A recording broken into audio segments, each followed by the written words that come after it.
अगर लंबे पॉडकास्ट अच्छे नहीं लगते ना तो छोटे छोटे क्लिप्स आपके लिए हम लेकर आए हैं। ये है TRS क्लिप्स हिंदी। सब्सक्राइब। आपने अवेंजर्स देखी है? जी तो उसमें जो मेन विलन थे थानोस जी थानोस की कास्टिंग की गई क्योंकि एक्चुअली जो मेन विलन था अवेंजर्स का उनका नाम था गैलेक्टोस। करेक्ट। और गैलेक्टोस सिल्वर सर्फर के मेन विलन थे। सिल्वर सर्फर एक और सुपर हीरो। फैंटास्टिक फोर वाले। जी जी जी जी ओके, आप कॉमिक बुक जी नर्ड हो जी हमारी मैं तरह। बिल्कुल राज कॉमिक्स, डायमंड कॉमिक्स से लेके मार्वल और डीसी तक मैं बात कर सकता तो क्योंकि गैलेक्टोस की राइट्स नहीं थे मार्वल स्टूडियोज के पास, जी जी इसलिए उन्होंने थानोस को हूँ। डाल दिया। थानोस को डाल दिया। बट गैलेक्टोस का लॉजिक ये है कि वो पूरे प्लैनेट्स को स्वॉलो कर देते थे, पूरे प्लैनेट्स को खाते थे, और ये उनका विलेनस रूप है। ठीक है। और उनको रोकने के लिए सब अवेंजर्स साथ में मिल जाते हैं, और वो एक कॉमिक बुक सीरीज थी। जब मैंने बचपन में गैलेक्टोस के बारे में पहली बार सुना और सिल्वर सर्फर की स्टोरीज सुने, सिल्वर सर्फर का एक शो भी आता था, बहुत बढ़िया। मुझे याद है, और वो हाँ। अभी भी बड़ा मजा आता है उसको। उफ, और बहुत ज्यादा मैच्योर शो था। हाँ। मतलब they talk about existence, existentialism, ऐसी सब चीजें।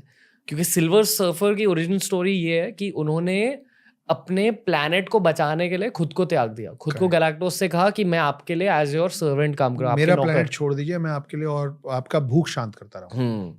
और फिर थ्रू आउट टाइम वो यूनिवर्स के अलग अलग हिस्सों को स्कैन करते थे और दूसरे प्लैनेट्स को खोजते थे गैलेक्टोस को खिलाने के लिए। करेक्ट। पर जब अर्थ तक पहुंचे तब उनको अर्थ से कुछ प्यार हो गया, क्योंकि उनको उनके खुद के प्लैनेट की याद आई। ये जब मैंने बचपन में भी ये कहानी सुनी थी सिल्वर सर्फर की, तो मुझे हमारे धर्म के बारे में बहुत थॉट्स आने लगे कि आई एम श्योर कि हमारे भी ग्रंथों में, कहानियों में, इतिहास में ऐसे इंटरगैलेक्टिक स्टोरीज है, स्पेस रिलेटेड स्टोरीज है। क्योंकि आई स्ट्रांगली फील कि जितनी साइंस हमारी सिविलाइजेशन ने डिस्कवर की है, शायद हमारे से ज्यादा एडवांस सिविलाइजेशंस हमारे से पहले थी। जी। पर क्योंकि अर्थ पर एस्ट्रॉइड्स गिरते जाते हैं, विनाश होते जाता है, वो पुराना साइंस खो जाता है। बिल्कुल। और उसके कुछ रेमनेंट्स, यानी कि कुछ हिस्से भी नेचर की वजह से खराब हो जाते हैं, क्योंकि प्लास्टिक भी 3000 सालों में खत्म हो जाता है, तो क्या ही बचेगा। आप ये मानते हो कि इंटरगैलेक्टिक वॉर्स होते थे पहले, और जो देवों के बीच के युद्ध, देव दानव के बीच के युद्ध, भगवानों के बीच के युद्ध, ये एक्चुअली कुछ एलियन रेस के वर्ल्ड वॉर्स थे? आप कभी ये मानते हो? देखिए, इंटरगैलेक्टिक वॉर होता तो होगा, और मुझे तो लगता है अभी भी हो रहा है। You know, this is a constant process which is not stopping. It's just that कि हम अभी वहां नहीं पहुंच पाए हैं, हमको नहीं पता है। Earth is not a part of any of these.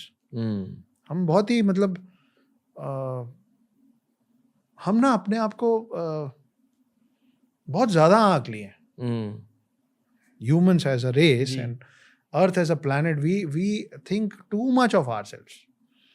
मैं एक बहुत अजीब सी बात कर रहा हूँ, शायद आप अपने सवाल से इस बात को कनेक्ट कर पाएंगे।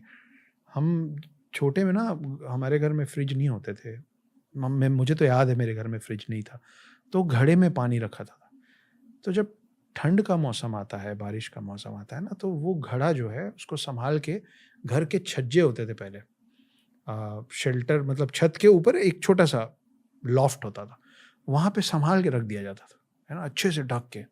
क्यों? क्योंकि गर्मी आएगी तो फिर ज़रूरत पड़ेगी, ये सोच के। जब वो 8-9 महीने 10 महीने बाद जब उसको वापस गर्मी के समय निकाला जाता था ना, तो उसमें थोड़े जाले जम गए होते थे, उसमें एक आध स्पाइडर मूव होता रहता था।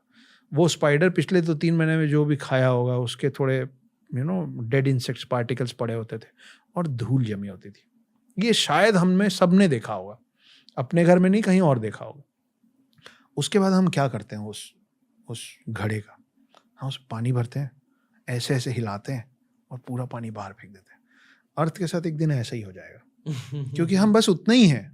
पूरे ब्रह्मांड की जब आप बात करेंगे तो हमारा एग्जिस्टेंस और हमारी जगह सिर्फ उतनी ही है कि कुछ महीने हुए हैं उन गैलेक्टिक पावर्स के, और उन्होंने कहीं कोने में रख के भी भूल गए, और उसके अंदर ये जो स्पाइडर और जो थोड़े बहुत, वो हम हैं। तो जिस दिन उनको लगेगा ना कि इसमें फिर से पानी भरना है भाई, इसको यूज करना है, उस दिन ना वो ऐसे ऐसे हिला के जो फेंकेंगे, उसी को हमारे पूर्वज लोग बता के गए कि जब जब ऐसा होता है ना उसको प्रलय कहते हैं। फिर प्रलय होता है, फिर 2-3 महीने पूरे पृथ्वी में पानी भर जाता है और सब गर्म, जब जब मिट्टी का घड़ा बनता है तो उसको हीट करना पड़ता है ना, to give it a shape.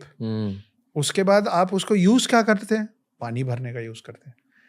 तो पहले अर्थ बहुत गर्म हो जाता है, उसके बाद वो जैसे ये मतलब ये नेचर का रूल है जी, जो कि एक घड़े से लेके और पृथ्वी तक, ऐसा मेरा मानना है, सब में अप्लाई होता है। तो पहले आप अर्थ बहुत ज़्यादा गर्म हो जाता है, फिर जैसे जैसे वो ठंडा होता है तो फिर उसमें पानी होता है, पर पानी ही होता है, फिर उसमें कोई बीन्स नहीं होते, ह्यूमन्स या इंसेक्ट नहीं हो सकता। फिर जैसे वो 2-3 महीने गर्मी के ख़त्म होते हैं, फिर आप उसमें पानी की ज़रूरत ख़त्म होती जाती है, तो आप पानी रखना बंद कर देते हैं। तो अभी अर्थ में पानी कम होता जा रहा है, इसीलिए 30% लैंड हो गया है। एक दिन सिर्फ लैंड बचेगा और फिर गॉड्स और जो भी गैलेक्टिक पावर्स है उसको बांध के अपने छज्जे पे रख देंगे है ना। तो वो जब तक वहाँ पड़ा रहेगा ना, वही हमारे 4 युग का टाइम है, जब ह्यूमंस आते हैं और कलयुग का एंड, वापस जब उनको गर्मी में घड़े की जरूरत पड़ती है तो कलयुग का अंत होता है और प्रलय आ जाता है। बहुत ही सिंपल थ्रेड में मैं आपको समझाने की बात कर रहा हूँ। तो गैलेक्टिक वॉर्स तो चल ही रहे हैं, ऐसा थोड़ी ना है कि जब उस घड़े को छज्जे पे रख देते हैं तो बाकी घर में कुछ नहीं होता होता, बाकी पूरे घर में सब कुछ होता है, सिर्फ उस घड़े में कुछ नहीं होता। TRS क्लिप्स हिंदी के इस क्लिप देखने के लिए थैंक यू दोस्तों, लव टू यू ऑल। नीचे हमने लिंक किया है इस पूरे के पूरे पॉडकास्ट को, यानी पूरे एपिसोड को, उसके नीचे हमने लिंक किया एक ऐसी प्लेलिस्ट को जिसे देखकर आपको बहुत मजा आएगा।